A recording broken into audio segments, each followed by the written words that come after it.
All right, here we go. There we go. Welcome to the kitchen table. You guys remember me, Kenny D. This is going to be season 2 of the kitchen table, and I'm sitting down with a very special guest. But if you guys watch the show, you know that I was spreading the mental health awareness message in the first season, the first 25 episodes. My very last episode, I interviewed Brian Quinn, High-Rise Roof Rope Rescue. And so far, that is the video that got the most views. So I am going to pick up where I left off because that's what the people want. I am sitting down with a very special guest who is kind of like family, right? We're kind of related. I would say, yeah. Right? Yeah. At this point, very related. At this point, we're here on the kitchen table casting couch. So what do you guys think? But this is my boy, family, Matt Nolan, current member of Squad 41 FDNY, made a roof rope rescue in Harlem a couple of weeks ago. It was back in February. It's been February already. February, yep. All right, so we're sitting here chopping it up with Matt. Matt, welcome to the kitchen table. How you doing, brother? Thank you for having me, man. I appreciate it. No problem. No problem. So what's going on? How's life? Great. Just nice drive down in traffic. Right. So yeah, right. Yep. So we're down in Breezy Point. So you want to tell everybody why we're here in Breezy Point? So we have the Buckleys to Kennedy's run tomorrow. Our cousin Chris passed away, and they are donating a lot of the proceeds to a charity in his name, and we're all down here to run. Hopefully, run the whole thing. Oh, we're definitely going to run the whole thing. So the Buckleys to Kennedy's run. This is the 44th. Yeah, I think so. Annual right? Yeah. Buckleys to Kennedy's run.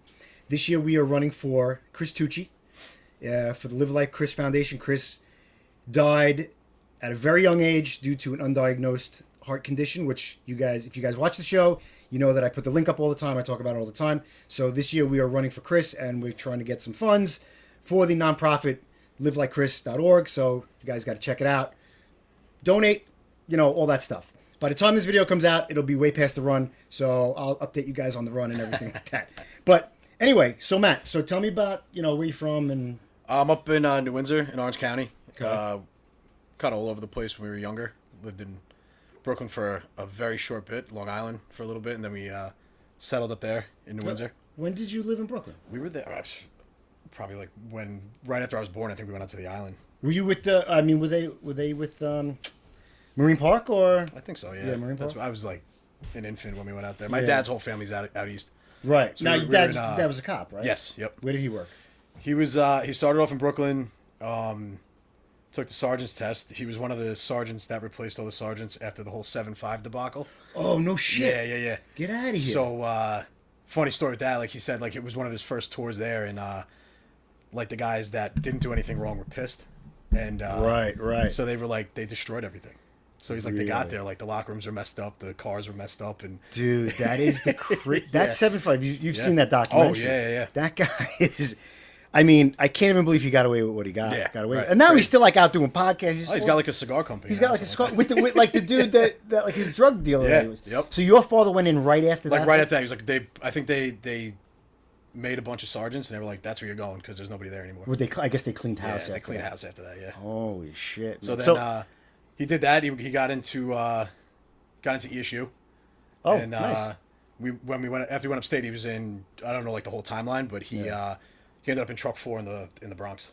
Truck 4 is it? It's like right by Van the whole Bronx. Truck 4 does the whole Bronx. Or? 3 and 4. So they were like northern, and then 3 I think does like the South Bronx. All right. But, so I think those guys might be citywide at this point. Right. Yeah. Like ESU they're interchangeable. They like you guys like rescue and squad. You guys go everywhere and stuff like that. So you never had any thoughts of being a cop because your dad was. It was like whenever I decided to be a fireman. Like it was like that's where I was going. Like I really had no interest in doing anything else. Like I didn't want to be a lawyer. I didn't want to be a banker. I didn't want anything to do with that. Yeah. School was never my thing, you know. And I showed interest in being a fireman. My old man was like, definitely don't be a cop. Really? You know? And he said too, he's like, if you're gonna go to the city, go that route, and then get out. Like go to a town in the suburbs somewhere where you're making money. Oh, like if you were going to be a cop in the city, get some time and then shoot out. He's like, just have them like pretty much go to the academy and get out. Yeah. It's that's but I mean, job, man. Yeah, he. I'm so happy I went. The route I did. Yeah. Were you Were you a volley or anything like that? I did it for a while, yeah. Okay. Yeah, and that's like when I was like 16, and it was like, that was probably like right after 9/11. Really? Yeah. So I think Okay. that's kind of like what did it for me. Like I had a lot of like, my parents had a lot of friends that did it. Yeah. And that's, I mean, most likely that's kind of what I was like, this is what I want to do. Yeah. And so I did that for a while. They were great. They paid for college, like volleys? the little college I went to. No shit. Yeah, but yeah, a guy found like a grant or something like that, and I had to pay for books the whole time I was there. That was it. Really? Yeah. Really? So I know because I'm from Brooklyn, Mm-hmm. right? Born and raised in the city. There was no real, aside from down here like Breezy Point. Yeah. There's no volunteer companies. Right. All your volunteer companies in Long Island, upstate. You know, I don't know if I have any volunteers that watch the show, but like that's how volleys are usually older guys and like teenagers. Yeah. Was there a certain age? Did you catch any work? Like, were you allowed to go into the fires? Yeah, after like so I did it. I started on 16. When I was 18, I was actually like allowed to go in. Okay, 18. Yeah. All right. And then that's what I went to college around then, and 2 years in Dutchess Community College, and then EMS called me. Ah. And then Okay. after that, like the whole volley thing, I was like, I just didn't have time. Like I was, Yeah. it was Yeah, that's what EMS 5 happens. days a week, and I was just like driving to the city, and then you get to the point you're like, like I don't want to wake up at 3 a.m. for a volley run, and like as bad as that sounds, I know not knocking those guys because you need those guys, 1,000%. We need But I volunteers. just got to the point I was just like, I don't have the time, and EMS there, you're working like a dog, and Yeah. you're shot.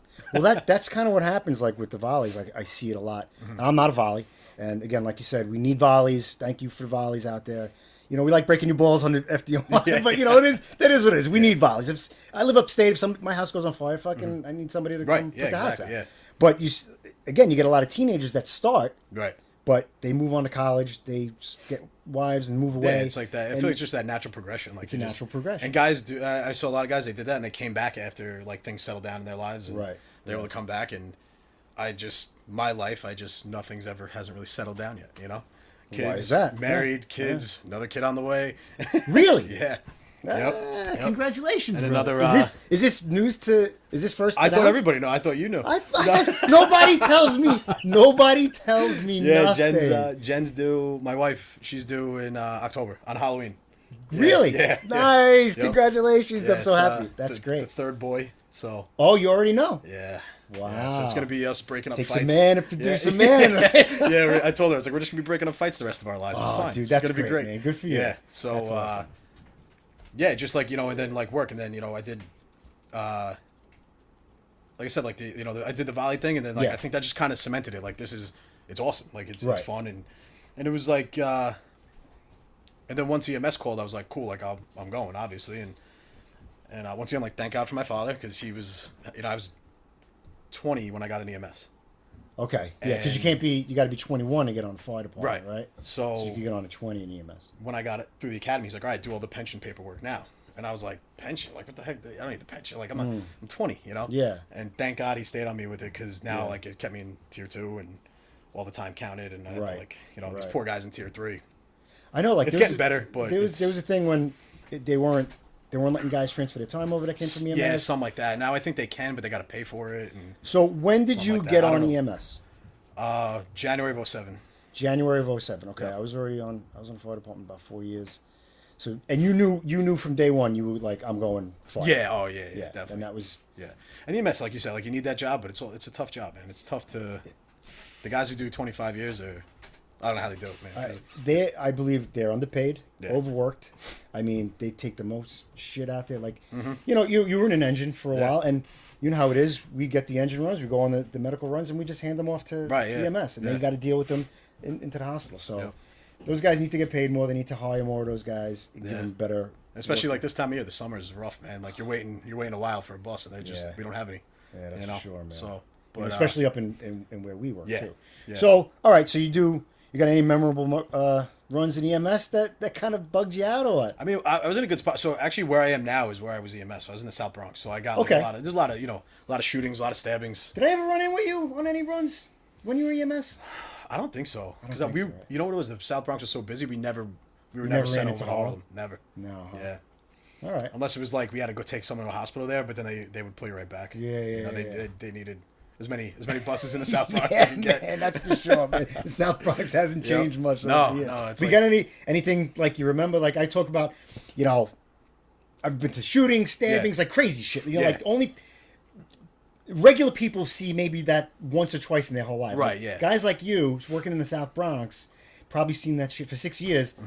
Every night you see Yeah, it 10 was- or 20 of those freaking Yeah, lights. and even like those like the shootings, like after a while, you just like you would listen like a lot of units like would listen to like the PD radio because it would always come over PD first, and they would like guys would try to like buff out the shooting and try to like get in there because like you know you'd rather work up like a traumatic call than the guy who's like so another sick runner or something like that, you know. So it's like, and there was no shortage of the traumatic stuff. That's your training. You want to, you know, you don't wish anybody to get shot, but if somebody does, you want to be there to do your job instead of the difficulty breathing type of stuff. Like, so I feel like something like that is like the only thing I could equate now is like it's like going to a fire. You know, like that's their 1075. You know, doing something like that. Yeah. So like for me, like going to a fire, I was like, I love fighting fire. Yeah. I just love being in the fire, the best. heat, the best. But I didn't really start seeing the damage it does until late. I got a little older and more mature. Yeah. So you're like, fuck, man, I love going to fire, but look what it does to people's lives. It's also like I think kids play a big role in that too. Like having kids, like that's weird too. Like you go into a fire now and you see a kid's bed, you know, kids' toys. Yeah. And you're like, you know, like you're like, yeah, right, awesome, caught a job, but it's also like, man, there's a kid's bedroom. You know, like we caught. I remember we caught a brownstone real quick, and the kid's room had all the same shit as Luke's room when he was a kid, and I was like, oh man, this is weird, man. You know, it's terrible. You know, we went on this run when I was in Brooklyn, and it turned out to be nothing. But Lydia was like, oh, thank you so much, and then the guy I was working with, he goes, yeah, thank you. I wish your house was ripping right now. I was like, that's fucked up. Yeah. But I mean, you know, that's just the way it is. Yeah. All right, so you do EMS 6 years in South Bronx. Yeah, I went to the academy for a little bit. I went to Fort Totten. Oh, for right. Like the last like year and a half. Just You did. So you. So I taught out there for a little bit. Yeah. Oh, okay, cool. Yeah, and that was great. It was it was like me, a bunch of guys my age, all guys getting ready to go to Proby school whenever it happened. Yeah. And we were. I think I was there when I actually took the written, so it was like we kind of knew it was going, but no one was getting their hopes up because that was like the whole lawsuit time, and they stopped hiring. Right. And that's pretty much why I was there for 6 years. Like they had offered us a couple tests, and they said you can't even promote, you know, so send their money back, pretty much type deal. Yeah. And but it was great, man. But I mean, you know, you think about it now, like we probably decimated the academy because there was like 15 of us that were gone the moment they started Proby school. Do you think on EMS when you went there, what was the percentage of guys that were waiting for fire? It has to be a lot. I Half? percentage wise, I would half, maybe more than half. Really? Yeah, and it's like that now, man. Like these guys, like I know a friend of mine. He, my friend Dave, he's a captain. Should be getting out soon. He was on EMS. Mm-hmm. They got rid of the promotion. Him and a bunch of guys left. Like everyone quit, and then he ended up getting hired off the open competitive. Yeah. And I think the city realized, like, oh man, we can't ever get rid of this promotion because that's right. You know, that's we lost a ton of EMTs and medics. Shit, man. So, but now I think there's because they put off a promotion list for a while, so I think there's a lot of guys taking that test again. Are you on the list? Did you take the test? I mean, I'm on the list. I'm not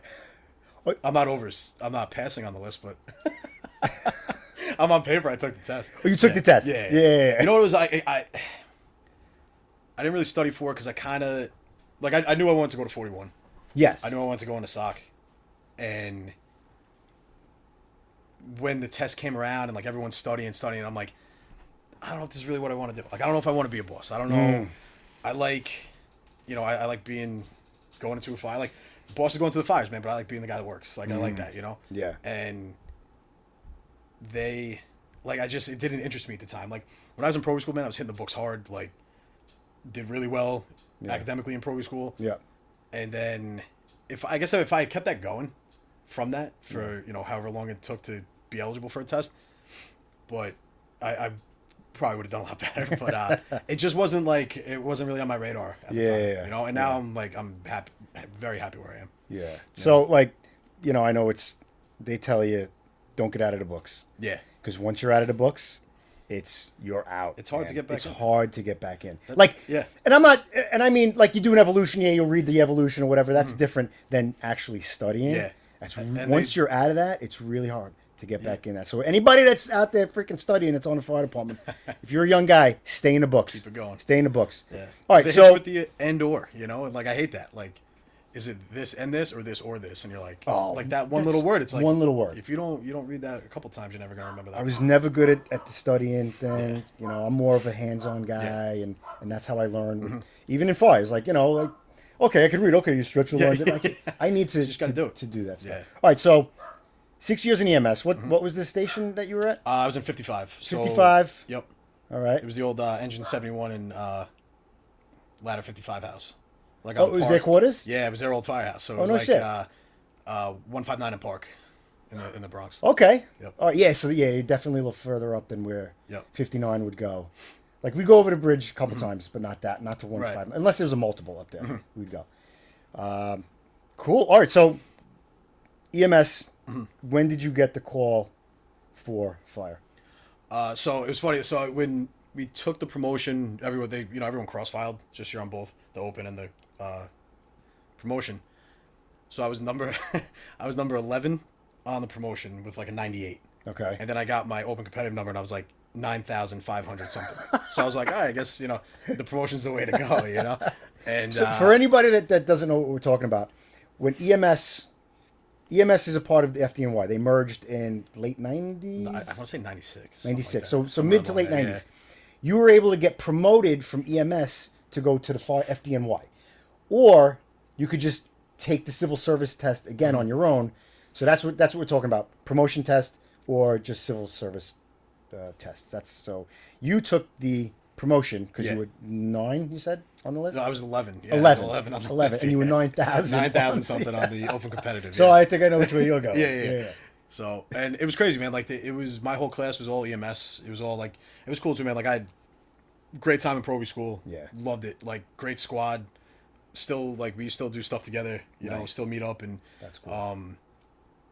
It was a blast. And, like, everyone was from EMS. And it was funny. Like, even the DIs are like, man, we got to, like, break you with this, like, EMS mentality. Because everyone's kind of like, oh, you're a boss. Like, all right, like, let me not get, let me just, like, kind of stay away from you. And they were like, guys, it's not like that here. Like, you guys gotta break that mentality of, like, we want to see you do well. We're not here to, like, have anything go wrong with you guys. But we did that. And, like I said, man, Proby school was awesome. We were there. And it was crazy. It was almost 6 years to the day that I went to from EMS to Proby school. So I was January 14th of 2013. I went to EMS January of 07. So January 14th, 2013 was Proby school. So it was like almost like 6 years to the day. Oh, wow. Yeah. Oh, cool, man. And it was great, even though it was bitterly cold. And the whole class was EMS though? Yeah. Everybody. Yep. So it was the whole promotion class was the whole class was a promotion class from EMS. Yeah, which we were actually worried about too, because we were thinking like we heard like rumors that like if they take too many, they'll send half back. And like, did anybody go back? Nobody went. Like voluntarily, like or, Well, like, I mean, like some I mean, I guess like some people who like they might have realized, hey, like this isn't for me. Like no, and I really knew, but like maybe, or if they like had a problem like academically, like how many were in that class? There was like 325, something like that. I think we finished with over 3. I know that, but I don't know. All right, so you only lost like 20. Yeah, guys, and that, like some guys, like I want to say like some people got hurt and had to get recycled, and some people like I think like had trouble with the run, stuff like that. But yeah, like when I was there, I was like, "There's not a chance in hell I'd ever." I'm not fucking going back. I was like, I could snap my leg in half right now. Yeah, and I'm finishing. we lost. I want to say we lost about 40 dudes the first week. Yeah, a lot were PD guys that were like, "Fuck this, I'm going back." Right. Yeah. And we were like, I was like, I'm not going anywhere. Yeah. But you do whatever you want to do. Right. And then after that, after like that first week, we might have lost 1 or 2 guys from getting hurt, but we didn't lose anybody else after that. I think the first week we lost a bunch, and then that was it. So I'm surprised to hear. Yeah, I might be wrong on the number, but I think we finished with a little over 3, around 3, somewhere around there. But I think it was just guys going, "There's no way I'm going back to an ambulance." They got to drag me there, kicking and screaming. So what squad were you in? A13. A1. I was A23. Okay. Yeah. Were you squad leader or anything like that? No. We thankfully. But it was all why thankfully? Dude, it's like anything now. It's like the firehouse, right? It's like you're herding cats, and it's just guys that like, dude. You know what I mean? Like it's just like it's like the typical fireman that are like, like you do this. No, I don't want to do that. I want to do this. You know, and just like this, and the squad leader takes the brunt of everything. I took the brunt of everything, bro. I got yelled at so much for these guys. I mean, it was great. It was cool. Like my first day there, I was trying to teach guys how to salute. Yeah. And I'm like, what the fuck am I doing? I tell the story where my buddy was like, dude, you don't want to be a squad leader. Yeah. Do not. They're gonna want you with your background. So we were all lined up, and do you remember Wunderlich, Donnie Wunderlich? Was he there? Was he in it? Nah. He was awesome drill instructor, whatever you want to call him. He was, hey, you motherfuckers don't want to be a fucking squad leader. And he cursed a lot. Yeah. And I was like, and he like had the military guys and the law enforcement guys lined up, like separate from the rest of the class. And I look around and I go, now I'm remembering what my buddy said. I go, I'm going to step out and go, I don't want to be a squad leader. He said, you don't want, and I go, you know what? I'm going to, and one dude stepped out and they ripped this guy apart the rest of the program. Like, that's great. You don't step up, you're a scumbag, you're not going to, you know, and I was like, thank God. Of course, right? But yeah, I was a squad leader. Like I feel like just like everything's a setup and stuff like that. It was total setup, man. And I never asked him if he set me up or not. We had one guy that I don't know what happened, but they like told him like, all right, you're done being a squad leader. He was like halfway through, and he was like, they're like, just get in line. So he goes to get in the end of the line. As he's running, he's like, yes. And the DIs heard him, and they were like, you know what? Get your ass back. You're back in being a squad leader. He's like, oh man. He's like, you should have just kept your fucking mouth shut. I was more afraid of getting fired from that because that's what he said. He goes, they make example out of those guys. Yeah. And if you're a leader of these guys and they fire you, it's just going to follow you. Yeah. And I was like, I don't want to get freaking fired from this job. But I tell you what though, man, like I said, man, my squad was great. Like it was a bunch of guys I had already known, and we had a great time. Like it was good, and like I said, we still get together. We still do stuff. We still have like we try to get together once a year. Yeah. A couple of us try to get like to a Mets game or something, but it's great, man. I had a blast. So you went in January. How was it being there in cold Freezing. weather? Yeah. We didn't get too much snow, but like the wind whipping through the rock is always brutal. Especially coming out soaking wet after. Oh yeah, everything just froze. Yeah. Yeah. Now there's something special here. You were the salutatorium of. Is that how you say it? Yeah. And go ahead, tell us about that. Well, when the valedictorian had to give a speech at graduation, I was like, thank God I didn't get. Like I think he got to the stage and he looked out and he just goes, whoa. Like I was just like, thank God. And yeah. I mean, it was like That's quite an honor, man. That's great, dude. It was great. But you know what, man? It came down to like everyone else, man. We just had study groups all the time. Like I was living with 3 other guys from Proby School in Queens. Oh, really? And like one of the guys was like, yo, I got an apartment. If you guys want to crash here during the week. And it cut my commute down. It was like a 20-minute ride to the Rock. It was compared to like an hour and 20 minutes from home. It, man. You know, and it was a lifesaver. But like we were able to study.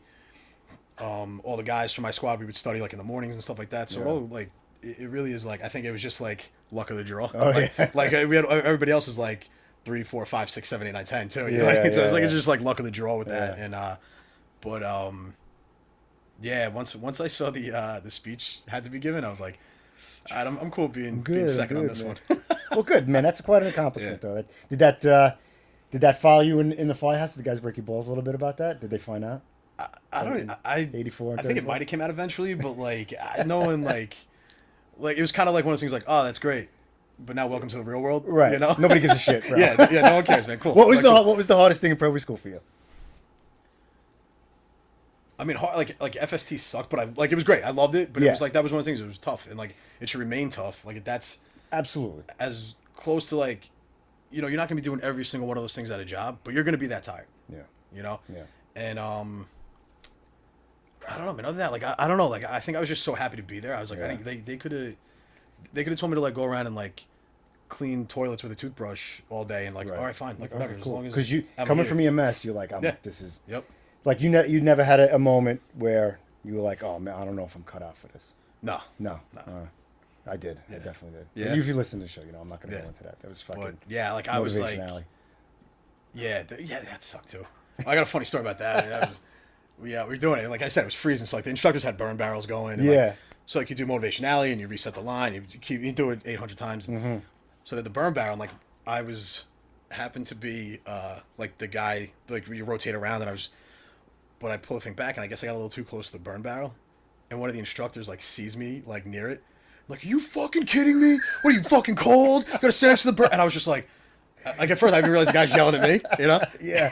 And I was like, who's this guy yelling? And I was like, oh man, he's fucking. I was like, oh shit. And I didn't even realize like where I was. I was like freezing cold. I was like dead tired. I was just like, I was like, oh man, I guess I got a little too close. And the guy's like, what'd you do? I was like, honestly, I have no idea. I warmed up a little bit, I guess. Dude, motivation alley yeah. kicked my ass, man. Yeah, that was. I tell the story. It's just, and I was like, I did it. Like I pushed my way through it, and I was like, fuck, man, that was. Yeah. If this is what it's like in a real fire, because I'd never had any experience. Right. Aside from seeing a couple fires, I mean, in the Navy, they send you to firefighting schools, but it was propane fires. There was Right. They didn't have didn't have like live burns. It was real easy shit. Like, and it was fun. I was like, oh, this is nothing.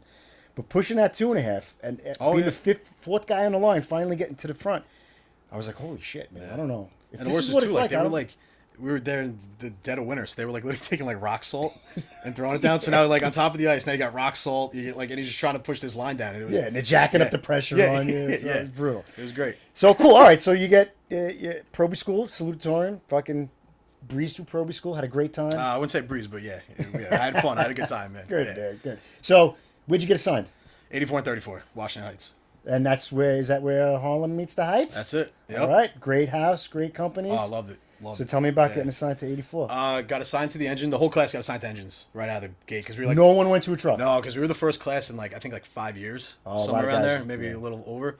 So all those transfer papers that had been pending to go to trucks, they all went through, and then we backfilled the engines. Right. So, right. oh yeah, it was great. Did man. you know? Did you have a hook? Did you know you were going there, or that's just kind of? Not really. Like Okay. you know what I mean. Like, and even with like getting salutatorian, like I don't know how they do it now, but like with me, the valedictorian, and the fitness award winner, we were able to choose 3 battalions. Battalions. So someone said they used to do it like choose 3 companies. Yeah. But I think like this like the fire department's just hurting for people to be somewhere. Right. So they were like, you get to pick 3 battalions. So yeah, I think I did like the 13th, the 14th, maybe the 16th. I forget exactly what actual battalions I picked. Okay. I did pick the 13th, and but no, like I mean anyone. I feel like anyone that I knew that worked for fire department, like all my parents' friends that like had been retired, had been Yeah. so they were like so out of the loop with Right. It's been too know, long. All yeah. their guys were gone. right. Now 84 and 34 is in 13th. Yep. That's 13, and that is what division is that? 7th. 7th division. Yeah. All right. Cool. And yeah, great man. I love like still, not that I'm out of there long or anything, but I still like go to everything, like try to make make as much as I can. Yeah. Great guys there, man. Awesome house. Like even the guys that when I got there, I think 2 or 3 guys got promoted, like immediately. So like, Okay. as a pro, like you're thrown right into that whole thing too. Yeah. Like oh yeah, this guy you just met 2 days ago is getting promoted tomorrow, so you better be there. It's like all right. Yeah. And then a couple 3 years later, the next test rolled around. Like it's always been a big study house. Like 13 more guys did really well, and they were gone. 13 guys. Like 13 guys, yeah. Holy shit. And this last test is like the same thing, like the same. Wow. Yeah. Wow. And It's everyone funny did how well. some houses have that reputation of studying, Yep. and guys take on that Yeah. role when they Yeah, get it's there. crazy, and I guess it's always been that. Like Kill Duff was in 34. Yeah. And Yeah. like they just always had that reputation of being a big study house. You remember your first nozzle job? I do. Or Yeah. how about your first fire with 84? Or was it a nozzle job? Actually no, because I just relieved someone on control. And so I came in. It was like 7 a.m. Relieved the guy on control, and we went driving and we pulled up the block. And we had a spare rig. Yeah. So I was on the chauffeur side by myself, and I was like, there's smoke in the street, and the guys were like, oh shit, all right, we're going, going to work, Yeah. good. And we went up, and like the first hydrant was out of service. Of course. So went up the block. I was riding the back of the rig. So the guy was like, "Oh man," he goes, I should have given you the nozzle." I was like, "Sorry about that." I was like, "This is what it is." Yeah, what I mean? Like, yeah. And it's like the typical story, right? Like the guy Jerry I went there with, love that guy to death. One of my best friends, Yeah. worked EMS with him. He was like catching everything, Like he worked. I think the engine was out of service one day, and he was in the truck, caught a can job. And I'm sitting there, and I'm like, man, I can't catch anything right now. I was like, Can't catch a fucking cold, nothing, man. nothing. And yeah, and then and then I had 2 or 3 back to back, out of nowhere. Nice. And it was like a while after being there, and it was like it's getting frustrating. And you're like, God damn it, man! And it's just it's awesome. There's really no other way to explain it, Yeah. And but yeah, I think the first one I had, it was actually we were the third due engine. Okay. All the trucks out on BI or something. All the trucks are delayed, so it was just 4 engines there. It was Oh, wow. great. It was Yeah. insane, and it had auto exposed to the floor above, and it was to be getting there, and it was like it looked like it was the original fire department. It was Yeah. ripping. Where was it? I think 93 and 45 are first due. Okay. So probably somewhere I don't know the exact street, but somewhere like up by 181 Street. Right. And right. and I think like the first truck, the 45 got in, and then like 36 truck got in, and like their senior guy was with me the whole time, and I was like, the guy's awesome, Mike Wonder, awesome guy. Like he's just like, let's go, kid. You know, like that's it, let's go. You hear that so often. How a senior guy will take a guy under his wing at a job or whatever. Yep. Let's go, kid. Come on, kid. You know, Yeah. like that's It was that's awesome, so man. great, man. It was great. That's such a great thing with the fire department. Yep. And then so I did a little less than 5 years in '84, and then I crossed the floor. All right. Okay. Yeah. So was that like your natural progression? You always wanted to, after a while. Yeah, on the like you know what it engine, was you're like.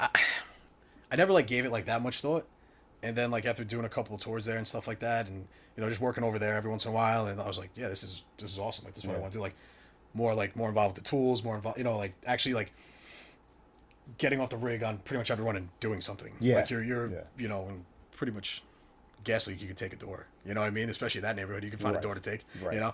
So you just like You're thinking a lot more in the Yeah. truck. Yep. Like it keeps your mind working a lot more. Yeah. It's very difficult in the engine, in a slower house, to keep that mind. Right. I always like to go over a run all the time in my head, just to stay sharp. So in the truck, it's a little easy because you're getting off the rig, you're sizing up the building more, you get going into the building more. So you like that part of the job more. Than, than the engine. like just a little more hands on with everything. Yeah. But it was great, man. Like I said, everyone that worked there, like everyone's like, they always say like, oh, we're like the house of love. Like it wasn't too. Did they say that about you guys? Yeah, like in the battalion, they're like, oh man, you guys don't really crush anyone. I'm like, oh, They didn't say that about my house. No, definitely not your house. Definitely not. I think I worked out at your place once, and Nick came in and he relieved me. It was like I was a probie still. It was like 2 p.m, and he's like, "You're up," and I was like, "Yeah, I'm working tonight. I'm a probie." He's like, "I fucking said you're up." I was like, "See you later." Like You probably relieved him in the morning. probably. And he probably hung out for an hour and then relieved you an hour later. He's like, get this fucking guy out of here. He was known for that. Like, but he was like, "No, I said you're up." I was like, "All right, see you later." Yeah, he was something special. Yeah, there. but yeah, it was awesome. I 161 Street, man. This place is the best. You guys, great house. We ran in with you guys a couple times. Yeah. I think I ran into a bumped job. into each other a once few, a few jobs. Always had a good reputation. I know a couple guys up there. I know some guys that rotated through there. They do a lot too, man. Little Bravest, that's a big charity in the house too. They for 2 guys who John Sullivan and Roy O'Flaherty passed away. John had 9/11 cancer. Roy had a kind of similar to Chris, undiagnosed heart defect. What they do, so the charity will go and visit like children's hospitals. Okay. They donate money, first responders, kids, military, like anything like that. Like, someone that the guys are awesome. You just gotta. And it's called Little Bravest. Yep. Little Bravest or Little Bravest? LIL, yeah. LIL. Yep. All right, I'm gonna hit that link up in Yeah. the description, and I'll put it up. So Little Bravest, check it out. Yeah, those guys are doing a lot of good work, man. Yeah, Still, and they awesome. still visit the hospitals and Nice. stuff like that. Yeah. And we actually we did a trip out to like Memphis. We did a St. Jude's trip. Oh, really? Yeah. And you went? You went to that? Yeah, we made it work for us. We hit up Nashville on the way out of there, but yeah, we did the trip to Memphis, man. It's like unbelievable. The hospital's usually pretty good too. Like they'll it depends like unfortunately how bad the kids are. So they'll be like, you guys can stay here and only here, and we'll bring who we can to you. Right. And then there's some times where it could be like, you guys come right up to the rooms and. Yeah, and it's fun. I'm sure you guys are like, whatever you guys want us to do. Yeah, oh yeah. You want us to fucking climb the building, we'll do it. You guys want to bring the kid here, we'll do it. Yeah. That's one great thing about firemen is we'll do with shit like that. We'll do whatever you ask us to do. And the guys will do it. and Little Bravest, and they've been around. I don't know how long, but like before I got there, Yeah. they've been around a long time, and there's a big golf outing every year in Yonkers. There's the guys, I'm kind of out of the loop, not being there anymore, but I still try to help do what I can. Yeah. They do a lot of great stuff for those Cool, kids. man. Yeah. Outstanding. That's great stuff. So 84-34, right? So what total time did you do? How much time did you do? I was there for a little over 10, and 10 then years. and then I got called for 41. All right. So what made you want to go to Squad 41? I had always run in with those guys on EMS, right? Because I was in the same area, and like I just like knew their reputation, knew how much they ran and went to work. Like they have the squad area is ridiculous. It goes down to like the 80s in Manhattan. Yep. All over the Bronx. It's and they catch a lot of work. Yeah. And it's great. And it's still like it's a Bronx firehouse. You know, like it's all great guys, gentlemen. You know, Yeah. and all guys that just want to go to more fires. So Squad 41 is basically the squad of the 6th Division, which covers South Bronx, Harlem, some into Manhattan. Is that right? Or Yeah. So like, and it's weird too. Like a 61 comes down, Squad 61 comes down, and it's like the cutoffs aren't like exact. So Right. there's some that like the borderline where like boxes come in and be like, oh, like you could like look it up, be like see who actually has it. Yeah. But yeah, I mean the smaller first due area, but the squad area is tremendous. Right. So know. now, how long have you been in Squad? I just hit a year in April, and that's when me and the other guy they took with me. Yeah. That's when you do a year detail, and then you put in and you get assigned there after. Okay. So you're officially assigned. Officially assigned in May. Yeah. Nice. Congratulations. Thank you. So tell anybody who's like a civilian or whatever, what's the difference between like a squad, a rescue, and an engine company and a truck company? Why is Squad different? What differs Squad from the regular companies out there? Well, we still do like we still have first due, second due, third due boxes. We go on EMS.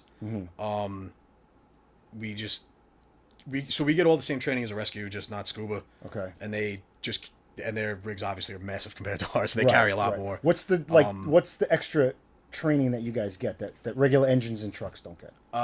So pretty much, like, besides like right after Proby school, like it's all up to drilling and when they bring you out to the rock and stuff like that. So this like, once you get in a sock, like so you and every company's a little different, like the way the captains decide to send you there. So like, Captain Q41, he took us there.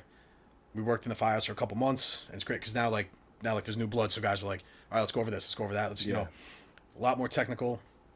So we did a few months there. I think we did close to like 5 or 6 months. We get sent to rescue tech school, which is 3 weeks. Rescue tech school. Okay. And that's just like it's like one day of everything. So it's like one day of like high angle, one day of collapse, one day of confined space, one day of trench, a couple days of firefighter removal. Right. So that's just 3 weeks. Them running you through like just a little taste of everything. Yeah. Then after that, you go to like the week-long school. So now you get a week of high angle, a week of collapse, 2 weeks of collapse, week of confined space, week of trench. Yeah. Really get in depth. Really get into it, and then the hazmat like technician too. That's like the big thing, you know. Like the second piece is all hazmat stuff, the level A suits, and the barrels and the offload kits and all that stuff. And but it's like really like it's just like the technical side of the fire. It's like a whole. It's crazy. It's almost like it's just like a whole another side of the fire department. Yeah. That like very few people get to see. Yeah. And it's just like the training is insane. You know. Yeah. Like all these trainings, are you getting certified? Or are you just getting trained? a lot of them. So I think they like. So definitely like the hazmat technician, like that's like a national certification now. Yeah. Collapse is FEMA. That's like a FEMA certification. Okay. And everything else is like state. So like high angle is a state certification. And like hands down the best class that I've been to, not that I've been to all of them yet, but was firefighter removal. Oh wow. Okay. The advanced firefighter removal. Yeah. They reenact like fires that we have had where firemen have gotten killed. And it's incredible. Like the way they do it, it's insane. You know, it's just lights out conditions. Really? They On air, everything. yeah, everything on air. Like they put you in rooms where it's just like, all right, it's pitch black, and Woody from Rescue 2, they call it like Woody's House of Horrors, and it's just like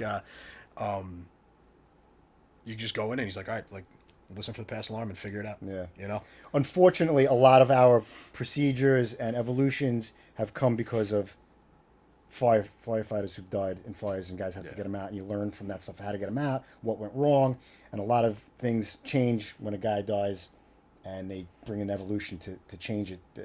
So a lot of policies are, you hear this in the military, like written in blood almost. Yeah. So going to those schools, they probably change them up a little bit every now and again too, just to they'll like update it like as unfortunately something happens, and they'll add something in, Right. And I think one of the best parts is that they do case studies on all of them, and they bring in guys who were there, guys who helped get that guy out, guys who found that guy, and not just guys from SOC who were there to help, guys like anyone that job wide that was there, like they'll find out and they'll bring them in and be like, hey, would you mind talking to these guys? Yeah, right. Yeah. And that's like, but that was definitely like I always said, like after that I was like they should definitely have like if they don't want to do the whole course, an abbreviated version for like every truck company on the job. Yeah. Every truck company's a fast truck. At some point, every truck company yeah, is a fast truck at a job. they should definitely have something like, even if it's just like, hey, like we will do a week, like send us 5-year guys that want to do it. Yeah. You know, and it's great, man. That was hands down. That's a like, great idea, yeah. man. They should do, and do that stuff. you get your ass kicked. You know, it's As 4 or you 5. should. It's I don't know if it's 5 days now. They changed the whole thing up, but it was 4 days, and like by the 4th day, you're like, man, like you beat up. You know, Keeps fucking guys sharp, though, Yeah. man. Oh, You know, 100%. that's Yeah. that's It was great great. stuff. Yeah. All right, cool, man. So you're now at squad. You're learning all this stuff. You're happy to be there. loving it.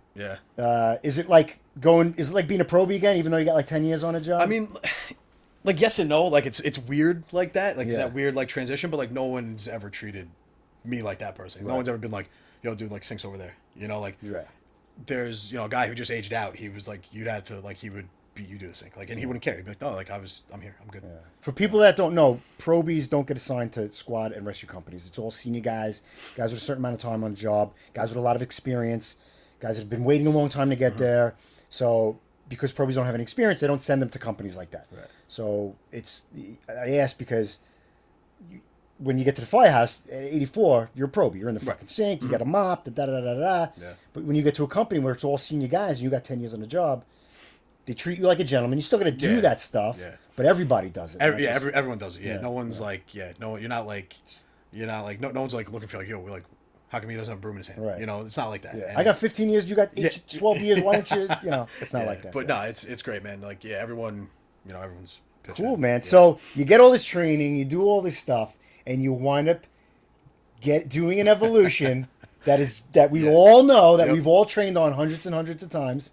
So take me through that step by step from when you got the call to who was over first and what you did and how you got there. yeah, so We're heard gonna talk about the roof rope rescue now, which is why we're here, the meat and potatoes. and the crazy thing was like I was like 2 weeks out of high angle school, so like I was on rope every day for that week. Like So now you were like, just like comfortable. whatever, like I'm gonna do it again. Yeah, I'm it's hanging funny, out the but rope. so yeah, we heard the run come in, and like that area, like What time did it come in? I want to say it was like mid afternoon. Right, it was an afternoon Yeah, it was in the run, right? afternoon. I should have bought the. Well, the guys, when you the get a guys like chance- print out the ticket for When me. you get a chance, send me that. Send me Yeah, a I picture will, of that. Send me the video of you because I want to put it all up anyway. Okay. But go ahead. Start again. Yes, we heard that come in, and then they load up the box, and that means it's an extra engine, us, rescue, and the rescue battalion. So like they load that up, start getting the tickle. start getting it going, and we're driving there, and it wasn't a far ride for us. It was right over the 145th Street Bridge, Yeah. like right there. And as we're coming across the bridge, we hear NYPD Aviation to FDNY Manhattan. And we all kind of looked at each other like, did you say NYPD Aviation? NYPD Aviation Yeah. came over our frequency. Yep. No And shit. gave an incredible report.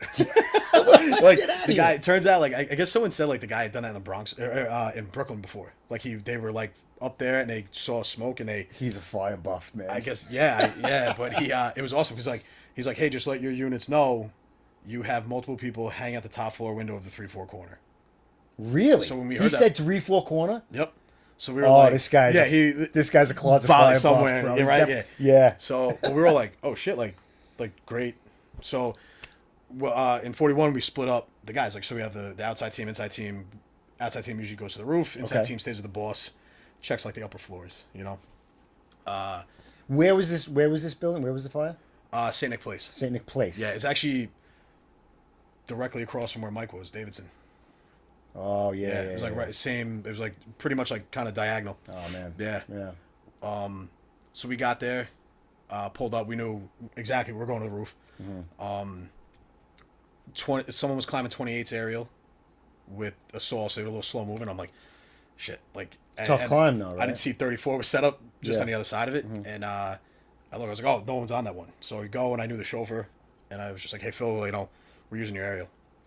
I had the saw. Tom and Morrison had the rope. So like Tommy went up first. I threw my saw into 34's cab. Followed Tommy up. He got off right to the 3-4 corner. And as we were climbing, as we were walking over, I heard Katzo from 28. He gave awesome reports over the radio. He was like, hey, we're setting up a roof rope rescue, and we're sending the guy over. Like, he's going. Like, one guy had already jumped or fell.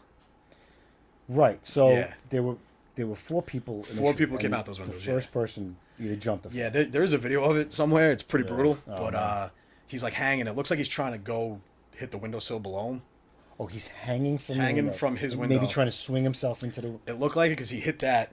It launched into the building next door, Oh shit! and he kind of rode that down. That guy somehow survived. He survived. Survived. Oh, no shit. One person died that fire, and they were pulled off the fourth floor, It wasn't from. and it wasn't from the fall. It wasn't from Yeah. the fall, and That- it wasn't from anybody that was in that room. No. Yeah. So All right, so go ahead. the Proby. By the time we got up there, the Proby was already made his grab. Lopez, he already made his grab and was on the ground.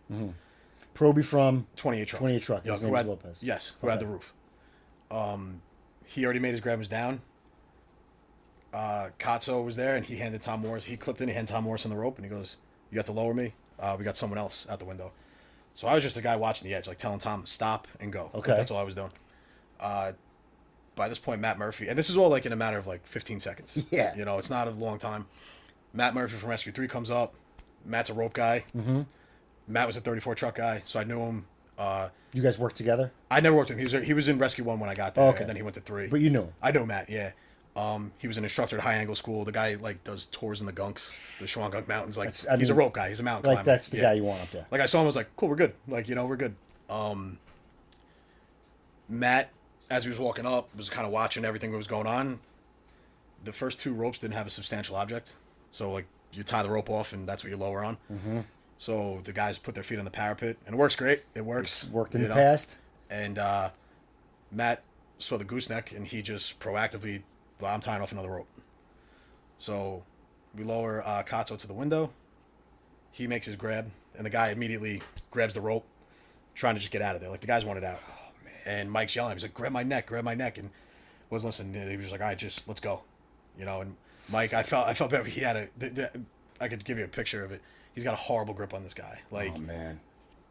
he's off to his side. The guy's feet are dangling. You know, it's supposed to be around your neck. Right. Arms around your neck, legs around your waist. Like And a bear hug, Yeah. right? Yeah. And I think the Proby's the only one who had it like that. Like he had a picture perfect. Like, Yeah. and it was like, cool thing too is after the fact, like NYPD Aviation had the whole thing on their infrared cameras. Like they filmed the entire thing. Right. So Proby's already down. Mike goes. As he goes, I'm just like I said, like I never thought in a million years, like, oh, there's gonna be a third guy. Yeah. I mean, know? shit. And all of a sudden, like, he goes, and I just look back at Matt Murphy, and I go, yo, Matty, there's a third guy. So he's like, all right, are you going? And I was like, yeah, I'm going. He's like, clip in, I'm ready. And I was like, clipped in. So you clipped into the rope that he had tied up on Yeah, the gooseneck? correct. Yep. Okay. And he's like, all right, you ready to go? Go. And it was like that quick. And like, that's how, like my mask was still on. And I was like, oh, why'd you take it off? I was like, I didn't have time. Like, when that guy's head popped out, I was over in like 2 seconds. Like, it wasn't. Didn't even have time to think about it, you just Yeah, fucking and reacted. it didn't make a Your difference. training Like, kicked in. Yeah, Right? it didn't make a difference. Like, it didn't hinder me holding on to the guy, obviously, because I had a shit grip on him too. Yeah. Like he came out, same thing, grabbed the rope, and I just kind of around him, hugged him into me, and wrapped one of his legs with my legs. Yeah. And there was a Proby on the roof from 34 that I know. So, and like they're a Proby, like they're doing what they were taught. He's like, all right, down. And I was like, Raffy, tell him to fucking go. Just get me down, go. Like none of this down bullshit. Like get me down, Get me And, Off this fucking rope. Yeah, and we got down, and it was like they went back, took all these measurements and shit. It was like, so we went all the way down. The fire was on the 3rd floor, and these guys were bailing out windows on the 6th. It was one of the e-bikes, blew out into the hallway. Truck companies couldn't get past it. 69 stretched out line quick, had water quick, and they still it was still like these guys were bailing and they needed to go on the rope. Right. And, People panic. Yeah. Like, I mean, I don't know I was know the conditions inside, but 3 floors above, people fucking lose their shit that don't And that know. e-bike smoke is black, man. That's It's hot, man. And what's crazy too is like where they were, like they were on the 4 side of the building, 3-4 corner, right? But on the 4 side, the back of the building on the 3, one room over was the fire escape, and they couldn't get there. Wow. Yeah, so like their apartment was shit. It was fucking lights out in their apartment. Yep. 3 floors above the fire. Yeah, Shit. and So when you're going over, like, this guy jumped onto the rope? Like, yeah, it was like he kind of like was sitting on the windowsill with his back to me, and when he saw me, like he wasn't waiting, like he was like I want out, like he saw me, he grabbed that rope and just rolled out. So I just under his arms as best I could, held on to him, and like I know like big no. Don't ever let them grab the rope. Don't ever let them grab the rope. I looked at him. I was like, don't fucking let go. You know, because like I was like, I don't have a good grip on you. Like, just hang on. Whatever you can hang on to, hang on to. Yeah. And I just bear hugged him as hard as I could. Oh man. Wrapped the leg, and we went. It was like, I think it was like 85 feet from the top of the parapet to where we went down.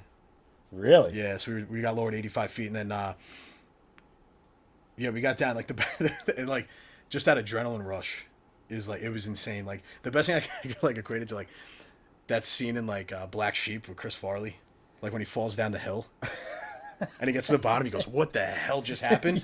Yeah. Like that's how I was like, "What?" I was like, "I can't believe that just fucking happened." Like, by the time, like I'm telling you, by the time we were on the roof, like you think back, like, oh, we're up there for like a minute or two. Like we were probably up there for like 20 seconds, 30 seconds. Yeah. And that's like how quick it was. And then I started thinking, I was like, "Man, did I even double check that I actually clipped in right?" And then you just think like, yeah, I remember like tugging on the rope to make sure it was in my harness, and like just that muscle memory of doing it all the time. You've done it so many times. At least once a week, your entire career. All the time, your entire career. You did it in pro school every day. Yep. You just talk about it. You do it. Your muscle memory, like you said, you clipped in. That's fucking training took over. Yeah, 100%. Training took over. Yeah. I'm getting like fucking goosebumps. It's such an awesome story. Yeah. So you got that adrenaline rush, right? Yeah. You get the guy down, and now you're like, what happens? Did you come down? Did you fucking? Oh yeah, like, no, like yeah. the adrenaline. No, there was drop, there was no drop. Yeah, it was like wired, like, and like you went back, like, so Tom and Matt Murphy after that whole thing. So Tom Morrison lowered Cotto from 28. Yeah. Murphy lowered me. Now these guys dropped down. They still got to work. Like they're still working. It's not over. Yeah, the job ain't over. Go start pulling ceilings. So one of the other guys before me was like, "Yo, where's Nolan?" Because I took the quick way down, you know. But the guys on the inside got their asses kicked that job. I think they pulled out. I can't remember. I think it was 8 or 12. I can't remember the number, but they pulled out a ton of people. Really? Like I feel like I had the easy job that day. You know, like Right. those guys. Like I got back to the rig man, and like the guys on the inside, everyone like 28, 34, 41, 3. They like all the truck companies at that job got their asses kicked, pulling people out, helping pulling people out. You know, and they saved a lot of people, man. Like I said, 1% of all those people died. Yeah. And that guy just poor guy happened to be in the hallway when this whole thing happened. Middle of the day. Middle of the day. Freaking unbelievable. That's the shit those are the jobs that you remember the rest of your life. And it's like one of those things where like Lopez and Cotto, like they were up there by themselves. Yeah. Got that done. You know what I mean? Like, you know, and I think Lopez was, out of Pro school for, I don't even think a month. Like right. I think that class like was only out like a couple of weeks, right? That's unbelievable. Like imagine that being a probie with like, how do you go any? Like, how does the job get any better? That's what we joke around. They sent us to like the Big East tournament. They did like a little thing at halftime. Yeah. But every game, like whatever. But we were joking with them. Like I was like, dude, you could just retire now. You're done. You're done. Yeah, you're never gonna reach that level again, man. Like you catch that nozzle job. You're like, holy shit! I put out 18 rooms of fire. I'm never gonna have another job like this. Yep. You know. Yeah, that's amazing. Yeah, it was crazy, man. Like I never thought like like you drill in this all the time, right? And you're always like, wow, like what are the chances? Like what are the odds? You know. And all of a sudden it's just like, oh shit. Like, and there's no time to be like, wait, hold on, wait. Like, you're going. Like, that's it, you know? Yeah. You know, it worked out great. And, like, and they always say, too, you're like, oh, if this happens, there's going to be 1 million people on that roof. I counted, I think there were 7 total, and we were never all up there together.